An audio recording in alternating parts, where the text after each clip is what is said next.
Hello and welcome back to Blake's Pie Show Academy. Today we're going to be doing a little bit of a silly idea I had for a video. I'm going to be making a tier list ranking all 7 of the hidden tiles in Adevar Pie Show. So kind of different from the videos I usually make.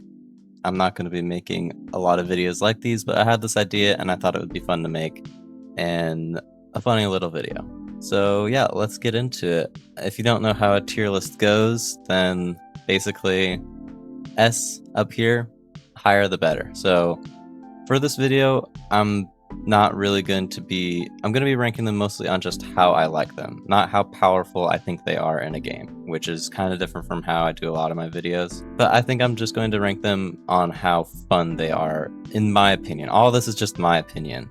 So like I said, kind of a different video, but I think it'll be fun. So all these will just be, in my opinion, how fun I think they are. I think Adevar is less competitive than a lot of other games that I talk about on this channel. So I think it's more fitting to talk about how fun I find these tiles rather than how good they are. To be completely honest, I think all of them are pretty balanced. The way Adevar works with them being a mystery, it's hard to say if one is ever really better than another, in my opinion. So we're just going to be going off of how much fun I think they are, because I think this would be a fun video to make. So let's just get into it. Let's start with the iris.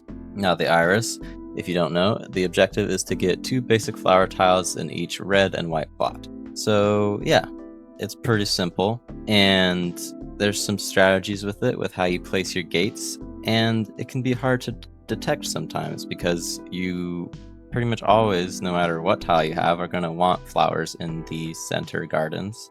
I enjoy playing this tile a lot, and I know I said that I don't believe there's any really flowers that are way more powerful than others, but I think this is a very strong tile and very solid. I think some of these flowers, you're going to struggle to complete their objective in some games. The iris, however, you should be able to work towards and have a good shot of completing in every game. It's very hard for your opponents to completely shut you out of the red and white gardens, or plots they're called. So I think the iris is one of my favorite flowers.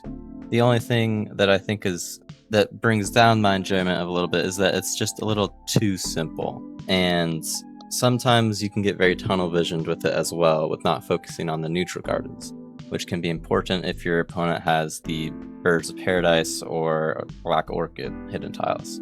So I enjoy it a lot, but I think I'm going to put it in A. Very solid. You can't really go wrong with it, but there's some parts of it that I don't enjoy as much as other flowers. Now, the Oriental Lily. The Oriental Lily I struggle with a lot. It's one of my least favorite flowers to pick. I'll just say that right away. And it's because it can feel very hard to be sneaky or secretive with the Oriental Lily. Of course, there are ways to do it, but I don't think I'm very good at it, and it's hard to do, especially with how we have it on the Scud Pie Show site, where you can easily at any time, both players can see the different positions for the Oriental Lily. It can be very easy sometimes to tell when your opponent is going for them, because sometimes it doesn't make sense for you to put a tile there unless you have Oriental Lily. And this especially becomes the case if you're playing someone you've played in Adevar a few times at least. So I think it's very hard to be sneaky with, but if you play it right, it can be very hard to stop at the same time. So when you play it right, it feels great. It's a lot of fun, but you have to think about it a lot. And I don't know, I feel like it doesn't allow for a lot of flexibility in how I play with it. When I play with the Oriental Lily, I play very similarly to how I always play with it. I do change it up a little bit, but even though there's 3 different options to go for with the Oriental Lily, all of them are going to require kind of the same ideas. But that is a good thing about it. I don't really find myself always picking the same orientation, the same pattern. I think I've used all 3 patterns basically an even amount of time with the Oriental Lily. So the more I'm talking about it, actually, the more I appreciate this hidden tile, and the more I appreciate the strategy behind it and how much thought you put into it. But I do think it restricts your playstyle a little bit if you're trying to complete your objective, because you have to really have the setup for it. I don't think you can pivot into it as easily as you can some other flowers. So the more I talk about it, the more I'm enjoying it. but it's still not one of my favorites. I think I'll probably put it in C tier. I might put it in B tier later, because yes, I know I did just say a lot of very positive things about it I like a lot. But there's also just part of me, like, when I'm playing this flower, I just kind of enjoy it less than others. And I think that's because part of it is it really discourages you from putting flowers on your opponent's side. Like I said, I feel like it just restricts what you're able to do comfortably. But again, this is just how I play. I'm sure some other people have worked around this and don't feel restricted with the Oriental Lily at all. But for me, I feel like I have to play a certain way. It's kind of more passive, and I don't really like to play a lot of Paisho variants that way. I tend to be pretty aggressive. So I don't think it fits my playstyle very much, but it is definitely a good tile. It's just maybe not for me. So that's why I'm going to put it in C, I think. In fact, I think I'll put it in D, just because it really doesn't fit with me. It's a good tile. I think it is definitely a good tile, but I just have to go off of my opinions and how I enjoy playing it. And when I play with it, I don't enjoy it the most. And I don't think it's that popular of a flower tile either, to be completely honest, because when I'm thinking about it, because I want to factor in how it's like to play against these as well, but I don't think I've played very many people who have chosen the Oriental Lily. It might be the flower I played against the least. Which, going back to the iris really quick, that's another thing I forgot to discuss. When you're going against an iris, when I first started out on Adevar, it can feel unstoppable at times. But knowing it's a powerful tile in the future and going into games after my first few games, I'm always aware that my opponent might have the iris, and I try to keep in check the amount of tiles that my opponent has in the red and white plots. So it's not too hard to keep in check once you've gotten used to it. It's just when you're starting out, you might get caught off guard by it, and it's a little bit rough. But once you are aware of its existence and its lethality, then it's not too hard to keep it in check. Now, let's move on to the Echeveria. Echeveria is an interesting flower. And for those who don't know, Echeveria, you capture 2 of your opponent's basic tiles and you get 1 of each of yours captured. Now, that first part, capturing 2 of your opponent's basic tiles, can be somewhat easy. Sometimes it's hard, but sometimes it's not too hard. You can usually get 4 or 5 of them very easily, and then you might struggle with the 6th one if your opponent catches on. But the hard part might be getting 1 of each of your tiles captured. That's going to be where you will struggle the most. I don't know. I think Echeveria is definitely the flower that I find myself thinking that my opponent has the most, even when they don't have it. Just because I get suspicious when they start capturing my flowers. So just having it in the game creates a lot of interesting dynamics, because no one even has to have picked the Echeveria. There could be no hidden Echeveria tile on the board, but it will still have a lot of influence once capturing begins, because you're going to be questioning, should I capture this tile, or is this just going to help my opponent if they have Echeveria? Because capturing a basic tile is not something you can take back, so you have to be sure that it is something you want to do. And no matter what, even if there's no Echeveria on the board, if I don't know that, I'm going to be very wary to ever capture all 3 of my opponent's basic tiles, because as soon as they have that, it's going to be a lot harder for me to deny them the win as Echeveria. It's super easy to deny the win with Echeveria because it requires you to capture a flower. It's super easy to not allow that, but you have to be certain that Echeveria is on the board. And capturing is such an important part of Adevar that happens all the time usually, that I don't know, I think Echeveria is a very good flower. The only problem is I don't enjoy playing it so much. I enjoy its existence and its presence a lot. It creates a lot of interesting dynamics and things you have to think about, but I don't like using the hidden tile Echeveria that much, to be completely honest.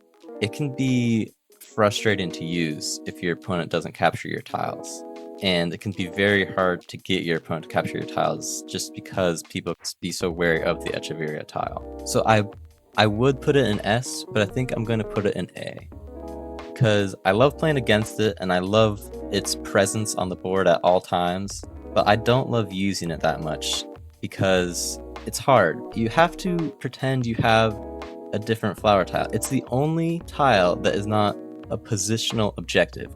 Every other hidden tile requires you to have your flowers in a certain position on the board. Echeveria has no requirement like that. So you have to always pretend like you're putting your flowers in important spots to you.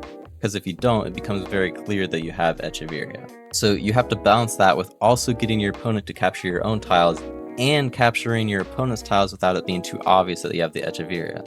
Because sometimes, like in Adevar, capturing is common, but it is not common to go out of your way to capture a tile unless, of course, you have Echeveria. You might be tempted to. So Echeveria can feel very precarious when you're using it.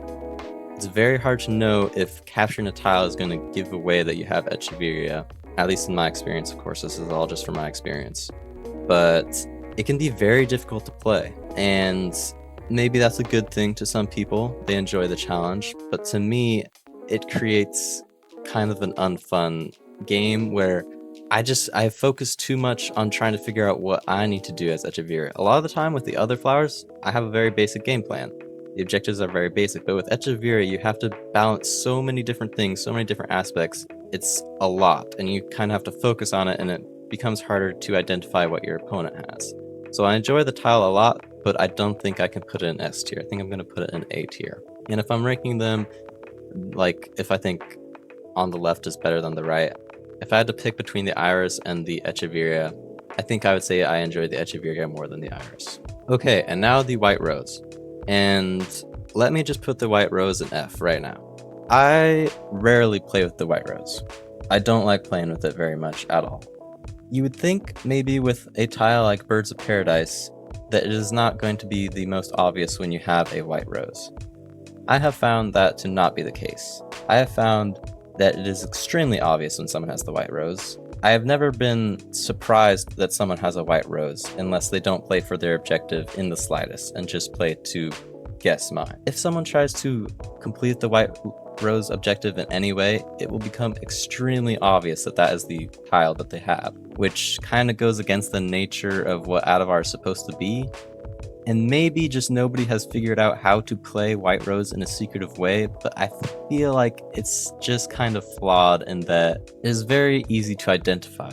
But once you identify it, it's not that easy to stop. It can be very difficult to stop at times, which is a different dynamic.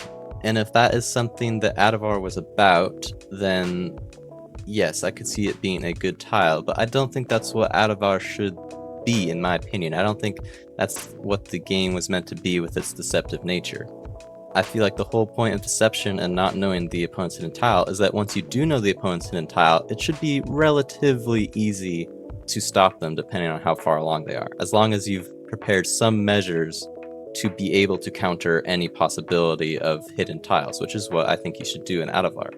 White Rose, I feel like, is not the case. Maybe I'm just bad and don't prepare for it enough, but I feel like it is incredibly easy to get caught off guard by it and not be able to stop it. Just be impossible to stop, shangly like 2 or 3 turns ahead, depending on certain scenarios.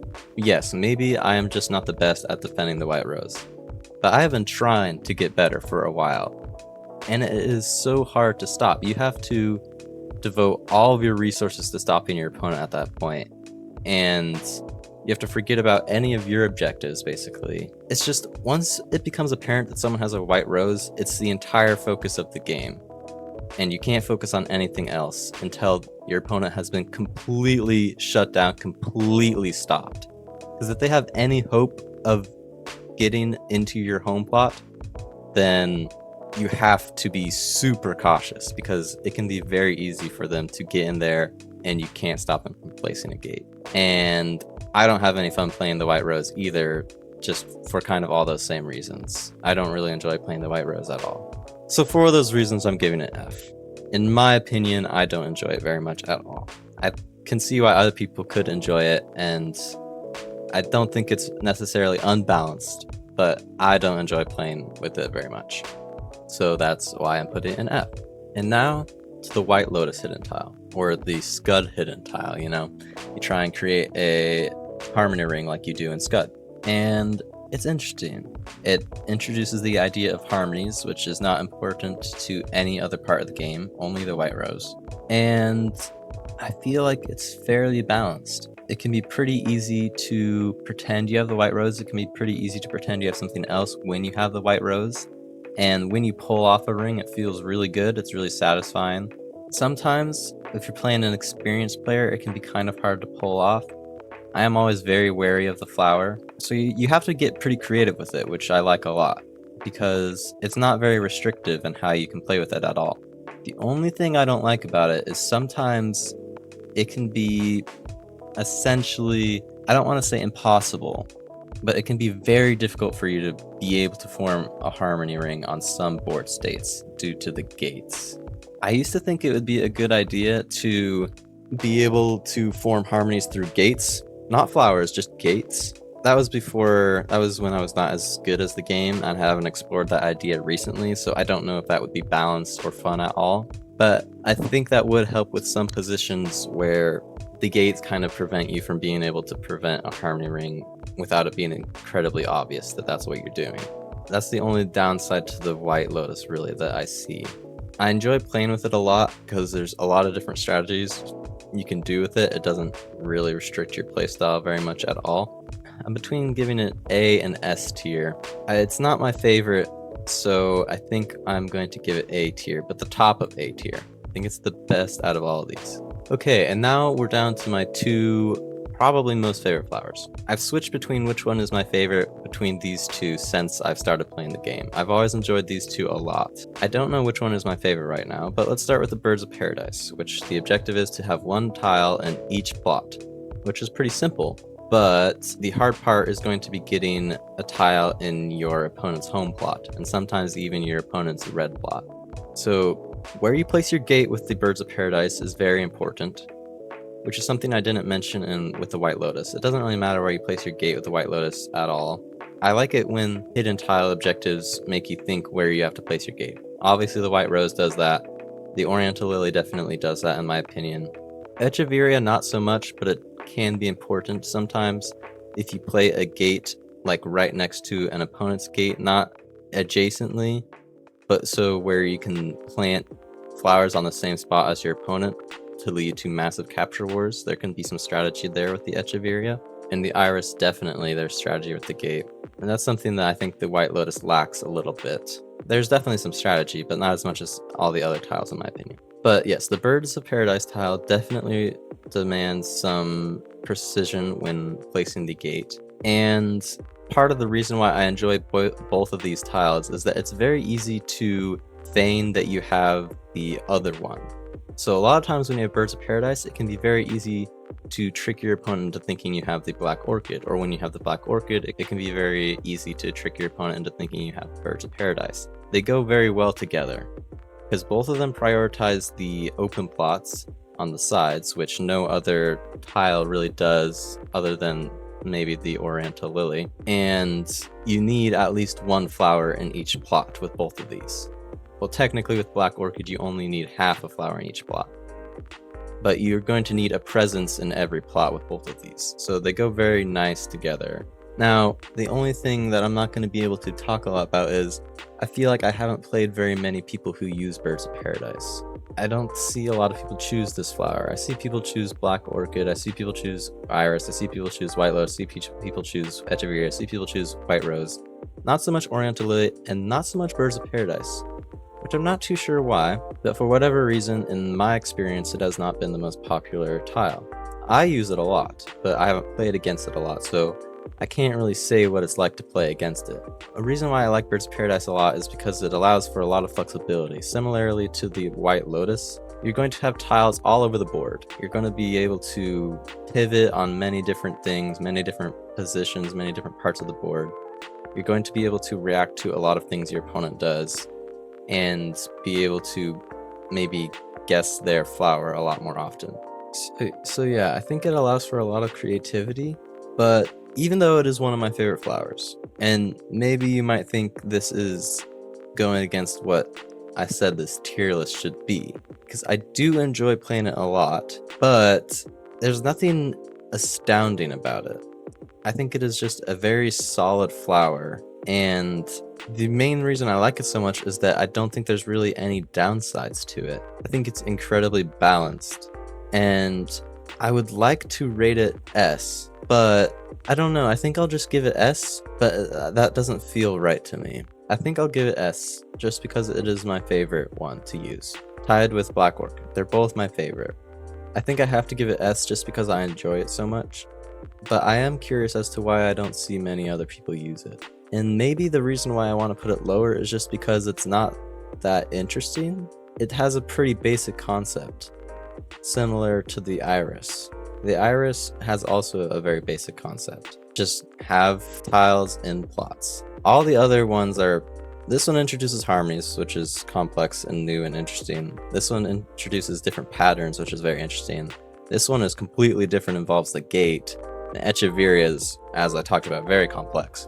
But Birds of Paradise is incredibly simple, and maybe that's why I want to put it lower. I think potentially why I enjoy using it so much is that it is quite simple, and I play a lot of games, as you might be aware, so I enjoy the simplicity when I'm going through my games to be able to not have to think about it too much. But now that I'm thinking about it, I think that is actually a downside of the flower that I have been missing, is that it doesn't introduce anything new or really revolutionary to the variant. Because yeah, you're going to want flowers everywhere anyway, just so you have range over the board. So I think actually I'm going to knock it down below S, just because it's not very interesting. I think I'm going to give it B even. All these, Iris is just very solid. You know, and now that I'm thinking about it, I might bump down Iris to B as well, just because it is also so similar. I think this is what I'm going to do. These are, I think, too simple. Also, I just realized in some of these pictures, the tiles are on the intersection, because I took these screenshots in playground mode and I forgot to change it to the spaces for some of them, which is funny. But anyway, ignore that. I think these are just too simple to be A. A tier is like something new and exciting and fun to use that creates a lot of interesting positions and ideas. These I enjoy playing with, especially Birds of Paradise. It's one of my favorite tiles, but I think they're just too simple. They don't introduce enough new things and interesting strategy. They're very basic strategy in my opinion. So finally, let's talk about the Black Orchid. I said how I think the Black Orchid and the Birds of Paradise are very similar, but I definitely do think the Black Orchid introduces more strategy than Birds of Paradise, because it introduces the idea of having specifically more or the same amount of tiles in a plot as your opponent. No other tile has a mechanic like that, even though it is similar to Birds of Paradise and potentially even Iris, because you have to have tiles in certain plots, but the number of tiles you need fluctuates. It's static with Birds of Paradise and Iris. You need 2 for Iris and you need 1 in each for Birds of Paradise. The only thing that's static about Black Orchid is you need at least half a flower, but it's basically guaranteed that the numbers you're going to need in each garden are going to change throughout every game, which is a very fun mechanic. And I think right away, I'm a believer of rating things on a 1 to 10 scale. Sometimes you have to rate something a 10, because otherwise what's the point of having the scale from 1 to 10?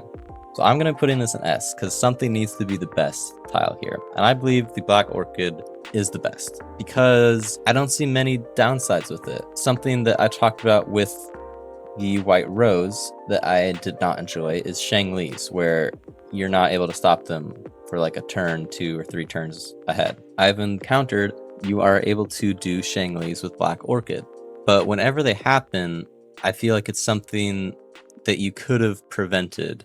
It just feels a lot more fair. I enjoy playing with the Black Orchid a lot, and I enjoy playing against the Black Orchid a lot. I see the Black Orchid a lot more than I see the Birds of Paradise tile.